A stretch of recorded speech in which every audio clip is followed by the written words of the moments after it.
রোজকার একঘেয়ে দিন যাপন ঠিক জানো, খাঁচার মধ্যে বাঁচা, আর সেই একঘেয়েমি দিনগুলোতে উৎসবের জন্য অপেক্ষা করা পুজোর জন্য। আর সেই পুজো এলেই মন তখন নেচে ওঠে, গেয়ে ওঠে, উড়ে যেতে চায়। আর সেই মন যেন তখন পাখির রূপ নেয়। আর সেই জন্যই পাটুলি সেন্ট্রাল ক্লাবের এবারের থিম মন পাখি।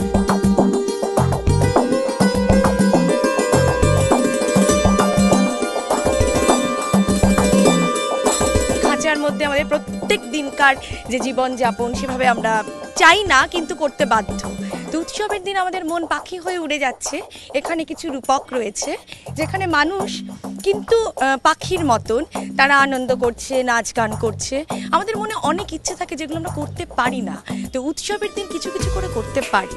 তো মনে হয় যেন ওই দিনকে আমাদের আর রোববার কি সোমবার কি মনে আসে না, রোজই তখন ছুটি, উৎসব।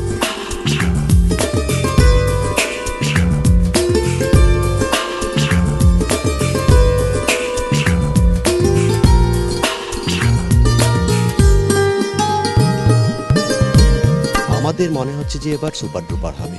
লাইন পড়ে যায়, লাইন একেবারে পাটুলি থানা ক্রস করে বেরিয়ে যায়। আমাদের এদিক দিয়ে লাইন পড়ে যায়, ওদিক দিয়ে লাইন পড়ে যায়। তো আমাদের সেটাই বড় চ্যালেঞ্জ এবার। মণ্ডপে ঢুকলেই যেটা দর্শকরা দেখতে পাবেন, প্রথমেই একটা নুবজে পড়া খাঁচার মধ্যে বন্দি জীবনযাত্রা। আর তারপর যতই দেবীর কাছে পৌঁছে যাবা ততই যেন মন পাখি উড়ে যেতে চাইছে, আনন্দে গানে নেচে উঠছে। আর পুরোটাই ঘটছে প্রকৃতির অনুষঙ্গে। সব মিলিয়ে পাটুলি সেন্ট্রাল ক্লাবের পুজো উদ্যোক্তারা এবছরে পুজো নিয়ে সাফল্য আশা করছেন। অরিজিৎ ভট্টাচার্য, এবিপি আনন্দ, কলকাতা।